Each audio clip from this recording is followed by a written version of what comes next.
I remember the morning with unsettling clarity, probably because everything after it unraveled so quickly.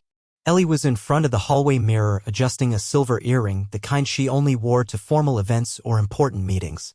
She looked polished. Blouse crisp, makeup minimal but sharp, hair swept back into that tight twist she usually reserved for investor pitches or work award dinners. She glanced at me as I sipped my coffee, still in sweatpants, blinking away sleep. "Wish me luck," she said, swinging her purse over her shoulder. "Big interview today, marketing firm downtown." I smiled. "Knock 'em dead." And I meant it. No part of me was suspicious then. Why would I be? We'd been planning our wedding for the past 4 months. Every evening was a brainstorming session, venues, cake tastings, awkward debates over guest lists. Ellie had been quieter lately, a little distant maybe, but I chalked it up to work stress or cold feet. Nothing serious. We'd been together 4 years. I thought I knew her. I really did. Ironically, I also had a meeting that day. Mine was virtual, some pitch to a grumpy client on Pacific time, so I stayed home, took the call from our kitchen, and thought nothing of it. Until I got the call around 5:30. It was from my manager, saying the client now wanted to meet in person urgently. Something about needing clarification face-to-face. The meeting was to be held at a shared business complex about 20 minutes away. Annoying, but manageable. I threw on a blazer, packed my laptop, and headed out, my mind already shifting into work mode. When I got there, it was just after 6 p.m. I remember the way the lobby smelled like citrus and printer toner, how the security guy gave me a nod like we were old friends. I tapped the button for the elevator, scrolling through emails. The doors opened. Empty. I stepped in, hit 11, and leaned back against the mirrored wall. At the 3rd floor, the elevator slowed, chimed, and the doors parted. That's when I saw her. Ellie. She stepped into view from the hallway just beyond the glass, and my brain did that weird short-circuit thing where it tries to make sense of something it doesn't expect. She hadn't seen me. She was standing close, too close, to a tall man in a dark tailored suit. He looked like one of those guys in stock photos for business success.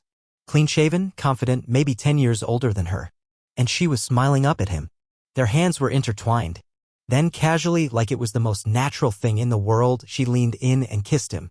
It wasn't long, but it wasn't brief either.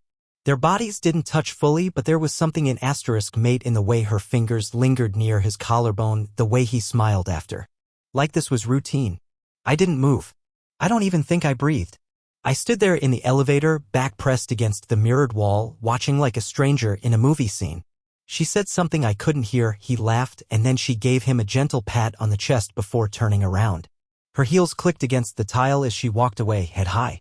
The man stayed behind for a second, adjusted his cufflinks, then turned toward a different corridor. I stayed in the elevator, stunned, my heart pounding so loud I could hear it in my ears. The doors closed again. For a second I considered not going to the meeting. I even reached to press the lobby button, but my hand stopped midway.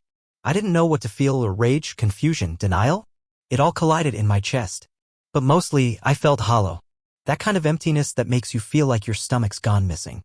I walked into the meeting 10 minutes late, sat through an hour of discussion without processing a word, nodded when I needed to, and somehow held myself together. On the outside, I looked normal. On the inside, I felt like my brain was trying to crawl out of itself. When I got home later, Ellie was on the couch, scrolling through her phone. She looked up as I walked in and smiled like everything was fine. "How'd your meeting go?" she asked. I dropped my keys in the bowl by the door. "Weird coincidence," I said, keeping my voice as flat as possible. "It was at that big complex downtown. Same one you were at, right?" She blinked once. "Just once." "Oh yeah," she said. "That was the place. Small world." I watched her face closely. "I think I saw you." She tilted her head. "Really? When?" "In the elevator. 3rd floor. You were talking to someone." Something flickered in her expression. Brief. A muscle near her jaw twitched. But then she smiled again, wide and practiced. "Oh, that. Just ran into an old friend from college. Total surprise. I didn't even know he worked there. We chatted for a minute while I waited for my Uber. That's all." "Right," I said. "He's married," she added quickly, like it was a magic shield. "2 kids. It was nothing." "You're being kind of dramatic." "Dramatic?" I wanted to laugh. Not because it was funny, but because something about that word felt so absurd in the moment that it snapped whatever thread was keeping me calm. Dramatic. Like I was the problem. Like I was creating a fantasy out of thin air. But I didn't argue. I didn't ask why their hands were locked together like high school sweethearts. Or why she kissed him in a way I hadn't seen in months. or why she looked so comfortable in his space like it was where she belonged. Instead, I sat down across from her. I nodded. I said okay. Then I excused myself to shower. And inside that shower, I stood under the water long after it went cold, hands against the wall, trying to convince myself I hadn't just witnessed the first crack in something I thought was solid. But I had. And deep down, I already knew it. I didn't sleep that night. Not really. Ellie fell asleep almost instantly, curled up on her side of the bed like nothing had happened. I lay next to her, staring at the ceiling, listening to her steady breathing. My body was still, but my mind wouldn't stop racing. That image, her fingers in his, the kiss, the way she melted into his chest, it looped in my head like a scene on replay. Every few seconds, it sharpened like my brain was zooming in, trying to extract more meaning from something I'd already seen too clearly. By morning, I had convinced myself of nothing. That was the thing. I didn't have an answer. I didn't even have a solid plan. What I had was doubt. A lot of it. And that was when I realized something. Doubt doesn't just sit quietly in the back of your mind. It multiplies. It crawls through everything you thought you knew, and it makes you re-examine all the little things you once waved off. That day, I started remembering details. Small ones. Things I hadn't questioned at the time because I didn't want to. Or maybe I just trusted her too much. Like how she'd been coming home late for the past few weeks. At first, it was every now and then. Work emergency, she'd say. Campaign deadline. Client freakout. That was believable, she was in marketing after all. But it had become more frequent lately. And weirdly inconsistent. Some nights, she'd text me at 7:45 to say she was heading out of the office, then not show up until 9:30. I asked once if she wanted me to pick her up and she told me not to bother, said she needed time to decompress in the car. I believed her. God, I believed every word. Another thing, her phone. She used to leave it lying around all the time. Kitchen counter, coffee table, even the bathroom. We had that kind of trust. We knew each other's passcodes, not because we snooped, but because we'd shared everything: Spotify playlists, directions, calendar reminders. But now? Her phone was always with her. Always. Even when she took a shower. That's when I noticed the password had changed. I asked casually, hey, did you update your lock code? She said, oh yeah, forgot to tell you, like it was no big deal. But she never told me what the new one was. The most damning thing, though, the part that really started to gnaw at me, was how disengaged she'd become about the wedding. I'd bring up a venue I'd bookmarked and she'd say, cool, yeah, send it to me. I'd ask what kind of cake she wanted and she'd shrug. We used to lie in bed and talk for hours about what our first dance would be, which band to hire, how we'd sneak out of the reception for 10 minutes just to breathe. Lately, it was just me talking.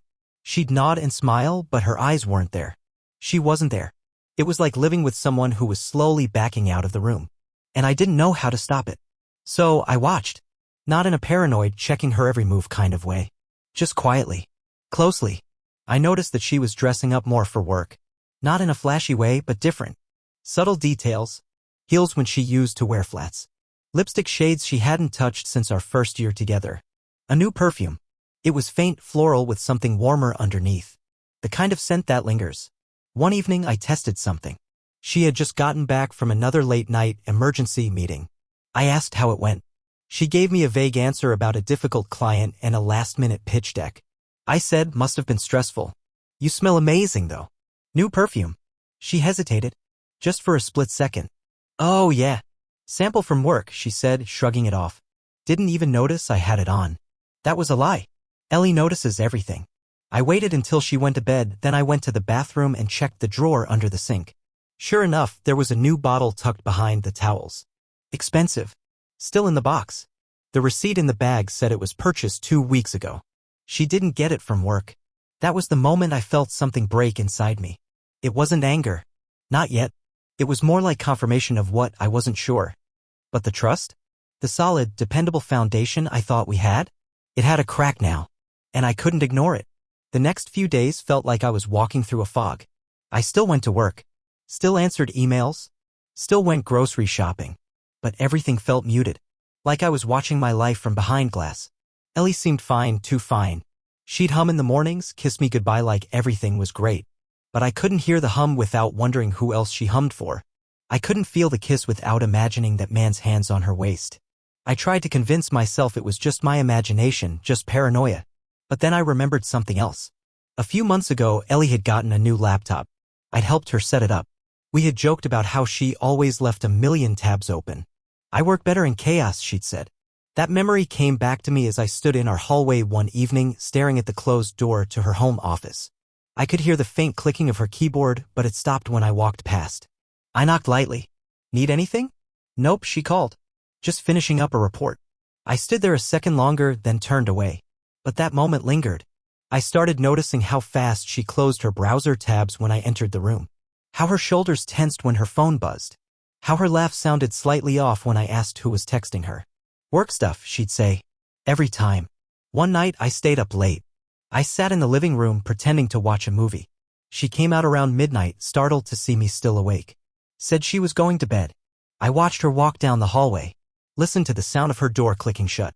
Then I sat there in the dark for another hour, wondering what I was supposed to do. I could confront her. Demand answers. Accuse her outright. But what if I was wrong? What if all of this was just coincidence stacked on top of insecurity? Or worse, what if I was right? Because if I was right, then everything we had, the apartment, the wedding plans, the private jokes, the late-night ice cream runs, the life we were building, that was all a lie. And I wasn't ready to face that. Not yet. But I knew I was getting closer. Too close to pretend I didn't see the signs. Too far to walk away without knowing for sure. For nights after the so-called interview, I cracked. It wasn't some dramatic breaking point or sudden confrontation. It was quiet. Subtle. Like a dam that had been leaking for days, finally giving up with a silent sigh instead of a roar. Ellie had fallen asleep on the couch. She claimed she was exhausted from a late client meeting, though she didn't look exhausted when she walked through the door earlier, hairstyled, makeup fresh, wearing that same midnight blue dress from her interview. She kicked off her heels, curled up with a glass of wine, and said she just needed to disconnect for a bit. I nodded, not trusting myself to speak. I didn't sit beside her. I sat at the kitchen table, pretending to read something on my phone. Eventually, the wine glass tilted, then stilled in her hand. Her breathing slowed. I waited 15 minutes. I could tell by the rhythm she was out cold. And that's when I stood up. My hands were already shaking. Her work laptop was on the coffee table. She never used a password on it, not for convenience, but because she didn't expect anyone to look. I picked it up carefully, half expecting her to stir. She didn't. I carried it to the kitchen like it was ticking.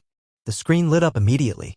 She had left a browser open, some design platform she used for presentations. I minimized it. Dozens of tabs stared back. Most were harmless. Email. Scheduling app. Some random article about Iceland. But 3 tabs in from the left, one caught my eye. Mark Sparkles. It was an open Gmail draft. I clicked. What I saw didn't make my blood boil, it chilled it. The message wasn't to me. It was from her to someone named Mark. I'd never heard her mention a Mark. The body of the email was short, typed out in that casual, in asterisk mate tone that people use when they're texting someone they think about too much. Last night was electric. That's the only word I can use. You make me feel more alive than I have in years. I still can't believe I actually did that. I didn't know I could. Maybe I'm finally becoming the version of myself I was always meant to be. Liberated. God, that sounds dramatic, doesn't it? But it's true. Thank you for making me feel something again. Below that were 3 image attachments. I clicked the first photo. And there she was. Ellie. In that same dress from the interview. Sitting on a stranger's lap, leaning back into him with a half-laugh frozen on her lips. A glass of red wine in one hand. Her legs crossed over his like it was the most natural thing in the world. She didn't look like someone caught in a mistake. She looked like someone exactly where she wanted to be. The man, Mark, I assumed, had one arm around her waist and the other resting casually on her knee. The photo was taken inside someone's living room. Dimly lit. Stylish. Not ours. Not anyone's I recognized. The second photo was worse. They were kissing. Not the quick goodbye kind. The kind that said you didn't care who was watching.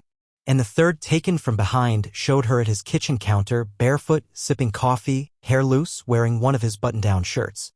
The subject line of the email was even worse than the photos. Until next time. My whole body went numb. I didn't even close the laptop. I didn't delete anything or forward it to myself. I didn't take *TS. I just stood up and walked to the kitchen sink. I stared out the window, hands braced against the edge of the counter. The streetlights flickered. A car passed.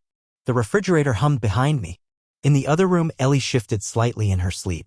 I could have screamed. I wanted to. I wanted to pick up the nearest plate and shatter it against the wall. I wanted to march over, shake her awake, shove the laptop in her face, demand answers, make her say it out loud. But I didn't. I just stood there, breathing through my teeth, counting seconds. My legs felt weak. My chest felt hollow, like something inside me had caved in. And still, part of me wanted to believe it wasn't real. That maybe this was some kind of creative writing experiment. A joke. A misunderstanding. But those photos, her body language, the familiarity between them, told a story I couldn't unsee. That was the part that K** led me. It wasn't just the betrayal. It was the ease of it. The comfort she showed in someone else's home, in someone else's arms. Like I was the outsider in my own relationship. Like I had been for a while. Eventually, I turned off the screen, set the laptop gently back on the coffee table, and walked past her sleeping form without looking at her face. I went into the bathroom, locked the door, and sat on the floor for a long time. My thoughts felt like static. What now? What do I say? Do I confront her tomorrow? Pretend I never saw it? Make a plan? Leave? The answer didn't come that night. What came instead was a crushing stillness, like my brain decided it had reached its emotional bandwidth for the day and simply shut down. When I finally crawled into bed, alone, in the guest room, I didn't even bother turning off the light. I just lay there, eyes wide, the words from her message looping endlessly in my head. Liberated. I hated that word now. Because I knew what it meant. It meant she had already moved on in her mind. She wasn't bound by us anymore.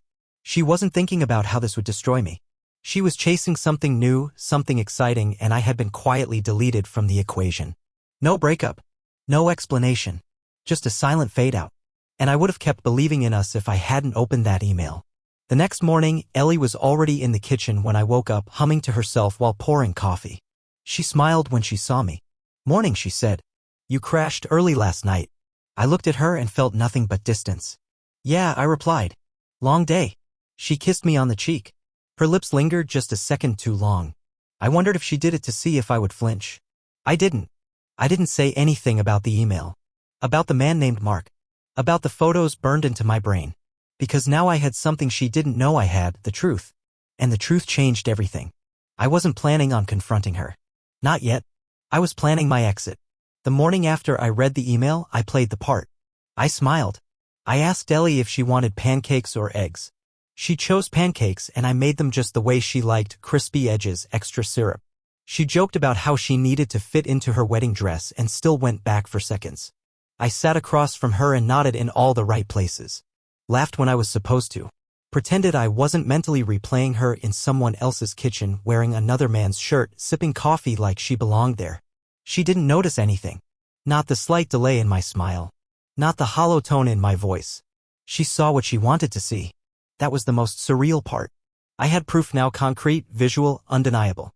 And she didn't have a clue that I knew. She went on talking about the wedding like nothing had changed. Should we do dinner with my parents next week? She asked, licking syrup from her finger. They're asking about cake tastings. Sure, I said, sipping my coffee. Let's do it. That was the moment I decided I was done. Not emotionally. I'd been done since I saw the photos. But now practically. Strategically. I was going to leave. And not with a fight. Not with yelling or ultimatums or a big cinematic confrontation. I wasn't going to give her that. I was going to vanish from her life as cleanly and quietly as she had slipped into someone else's. The first thing I did was take inventory of the apartment, our shared finances, my personal belongings. I kept a notebook tucked in the glove compartment of my car, scribbled everything down under boring fake titles like errands and work notes. I moved slowly. Quietly. I didn't want to raise even a ripple. I transferred some savings into a separate account she didn't know about. Nothing dramatic, just a little at a time so it wouldn't trigger any alerts. I started forwarding important emails from our shared wedding planner account to my personal one, just so I had a record of everything she'd ignored over the past few weeks. I wasn't doing it to build a case, I just needed a timeline. I needed to prove to myself that I hadn't imagined how distant she'd become. I met with our landlord under the guise of asking about repairs. In reality, I was checking the terms for early lease termination. Turns out I was the primary name on the lease. That helped? A lot. I started removing personal things from the apartment, things she wouldn't notice missing. A box of family photos. Childhood keepsakes. The watch my dad gave me when I graduated college. My birth certificate. My passport. Bit by bit, day by day, I made myself lighter. At night, I lay next to her in bed and stared at the ceiling while she scrolled through her phone, probably texting him. Her screen always faced away. That used to annoy me. Now it didn't. Now I welcomed it. The more unaware she stayed, the easier it would be when I left. She talked in her sleep sometimes. Little murmurs. Once she said a name mark so softly it barely registered. But I heard it. I heard everything now. 2 days before I planned to go, she brought home a tiny silver frame for our wedding photo, the one we hadn't taken yet. I thought it'd be nice to put a picture from the honeymoon in it, she said, setting it on the fridge with a magnet. I looked at the empty frame and said, yeah, that'll be perfect. And then I wrote the letter. I kept it short. Simple. No begging for answers. No dramatic monologue. No rage. Just this. I know. And I'm leaving. No need to reach out. I'll be okay. I didn't sign it with my name. I figured she'd recognize the handwriting. I placed it on the fridge right next to the frame. The morning I left, I woke up early. The sun hadn't even broken the skyline yet. Ellie was asleep, her face turned toward the wall. I sat on the edge of the bed for a while, just looking at her. Not with love, not with hate, just observation. This was the woman I thought I was going to marry. I'd imagined our future together, birthdays, vacations, kids. I knew how she took her coffee and how she always turned her socks inside out before doing laundry. I knew the way her nose crinkled when she was about to lie. I'd seen it 100 times. I just never thought it'd be aimed at me. I stood up quietly, grabbed the duffel I'd packed, and walked out without looking back. I didn't slam the door. I didn't even close it loudly. I just left. I got in the car, turned the key, and let the engine hum for a few seconds. Then I pulled out of the lot, one slow turn at a time, like I wasn't running from anything. Like I was just heading to work. But I was heading nowhere. Which somehow felt like freedom. The weird thing is, I didn't cry. I thought I would. I expected some kind of wave to hit me once I was officially gone. But the tears had already been cried in silence when I first saw the email, when I stood in the shower that night feeling like I was dissolving, when I stared at her back in bed knowing someone else had already touched the part of her that used to belong to me. The grief was done. Now came the silence. The first place I drove was a storage unit. I dropped off the box of personal things. Then I texted my manager and said I was taking some personal time. No explanation. Just a break. Then I drove. No destination. Just motion. Eventually, I made my way north into the woods, into nowhere. There was an old house that used to belong to my friend's uncle. I'd helped fix it up one summer years ago. It was one of those places you forget even exists until you need it. No one used it anymore. No internet, barely any signal. Just trees. A porch. A fireplace. Quiet. That's where I went. I parked the car, got out, and unlocked the rusted gate. The air smelled like pine and old rain. Inside, everything was exactly as I remembered, dusty, creaky, oddly comforting. I didn't unpack. I just dropped the bag in the corner and sat on the floor. For the rest of the day, I didn't move. I didn't eat. I didn't check my phone. I just sat. And in the silence, something surprising happened. I didn't feel angry. I didn't even feel heartbroken. I felt hollow, but not in a bad way. More like I'd emptied out everything that didn't belong. Every explanation I'd never get. Every lie she'd told. Every stupid excuse. All of it gone. That night, I lit a fire in the old hearth and let it crackle. I didn't think about her. I didn't think about him. I thought about myself. And for the first time in a long, long time, I didn't feel like I was pretending. The first day in the house felt like waking up underwater. The silence was so thick it pressed against my ears, made me constantly second-guess whether I was hearing things, imagined footsteps, a door creaking that never moved. There was no Wi-Fi. Barely a phone signal. No TV. Just me, the trees, and whatever thoughts I hadn't outrun yet. I didn't unpack. I didn't sleep much either. I lay on the old leather couch staring at the ceiling beams, trying to picture a version of my life that didn't involve Ellie. But she was there anyway. Not physically, just in the echoes. In every memory my mind insisted on dragging back into the light. I made coffee the next morning and let it go cold on the table. She hadn't texted yet. No missed calls. No voicemails. Nothing. I didn't know if that made it better or worse. Part of me wanted her to panic, to realize I was gone and finally feel the weight of what she'd done. Another part, maybe the deeper, more wounded part, was afraid she wouldn't care at all. Around noon, I stepped outside and walked into the woods behind the house. The trail was still there, barely visible under years of pine needles. It used to lead to an overlook, a small clearing with a bench where we'd drink beer and tell stories back in college. Now, it felt like I was visiting a ghost town version of my own past. I sat there for what might have been hours, staring at the trees and the slow sway of their tops. At some point, my phone buzzed in my pocket. No bars. But a voicemail had made it through. I didn't listen right away. Just stared at the notification, thumb hovering over the screen. Then I hit play. It wasn't her. It was her sister. Hey, I don't know where you are, but Ellie's freaking out. She said you're not answering calls, not responding to texts, and you're not at the apartment. She's confused. Please call someone, okay? Just so we know you're safe. I sat there, staring at the trees, listening to the wind. Then I turned off the phone. That night, I lit the fireplace again and pulled out the letter I had left on the fridge. I'd written it in one sitting, but now I rewrote it 100 times in my head.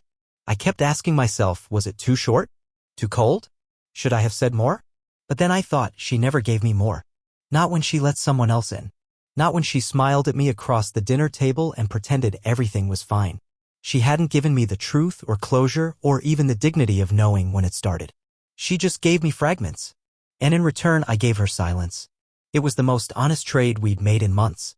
The next morning, I finally turned the phone back on. Missed calls. 17. Voicemails. 9. Text messages, dozens. Most were from her sister, a few from mutual friends. A couple from my best friend Sam, saying, "Hey man, you good?" Ellie called me crying. Said you left. You want to talk, I'm here. But none from Ellie. Not at first. Then, at the very bottom, one message. From her. Just one sentence. "You're acting like a coward. Hope you're comfortable with that role." I reread it. Once.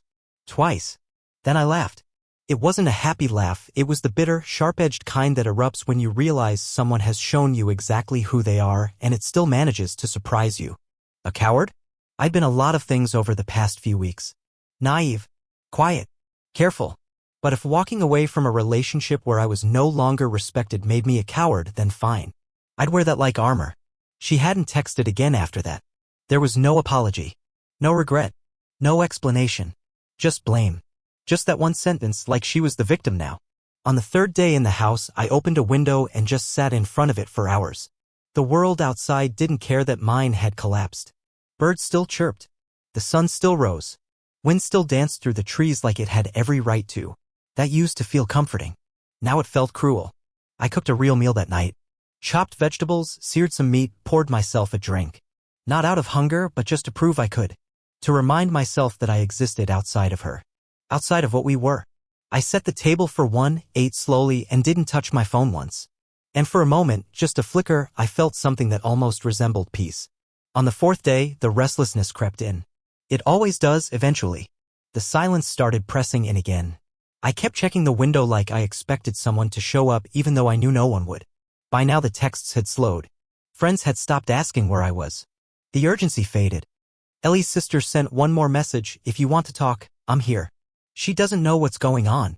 You should just come back and let her explain." Let her explain. I wondered what that explanation could possibly be. How do you explain being in love with two people? How do you explain a lie that lasted months? How do you explain slipping away while someone else was still trying to hold on? You don't. You just deflect.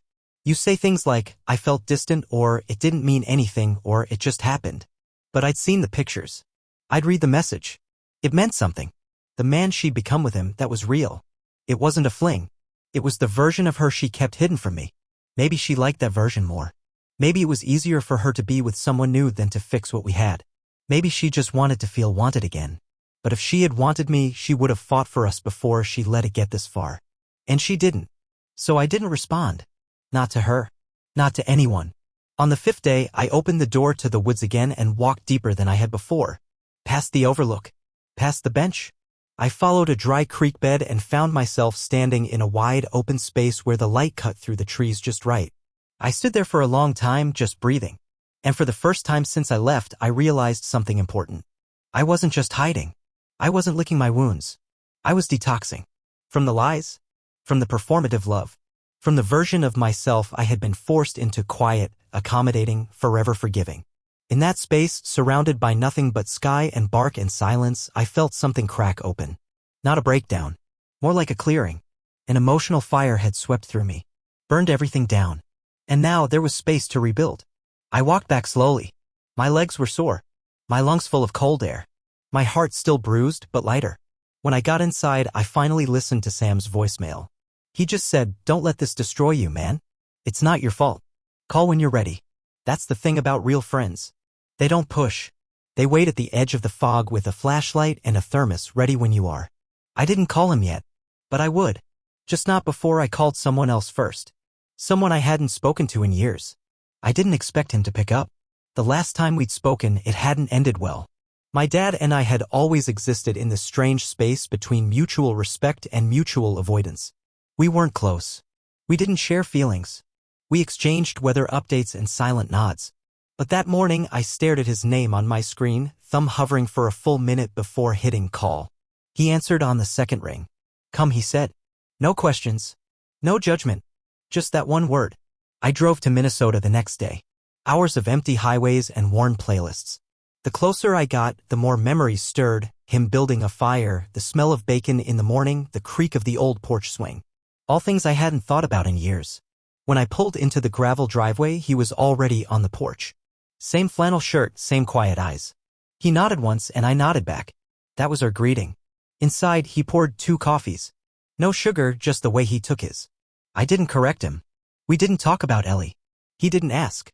Instead, he made breakfast. We ate in silence. At some point, he handed me a beer and motioned toward the porch swing. I followed him out. We sat. And after a while, he said, she left you. Not with her body, but with her mind. It wasn't a question. I just nodded. He took a long sip from his bottle. Your mother did the same to me once. Not an affair. Just gone. I stayed too long trying to fix something that had already let go of me. I didn't realize I was gripping the armrest until he reached over and rested a hand on my shoulder. You didn't lose, son, he said. You survived. That moment didn't fix everything, but it held me together long enough for the pieces to start shifting back into place. The morning I decided to stay, the sky was unnaturally clear. One of those rare blue stretches that made even the cold feel forgiving. I stood by the kitchen window in my dad's house and realized, for the first time in months, I wasn't waiting for a call. Or an apology. Or an explanation. I didn't need one. I had already begged *N to let go. I spent the next few days cleaning up the wreckage. I disconnected joint accounts. Closed shared subscriptions. Removed Ellie from every legal document that had once tied us together. Even filed to change my last name back to what it had been before we merged them on the wedding registry. She no longer existed on paper. And soon she wouldn't in memory either. When my dad asked what came next, I didn't hesitate. I don't know, I said. But I'm not afraid of it anymore. No revenge. No dramatic closure. Just quiet. Just space. Just mine again.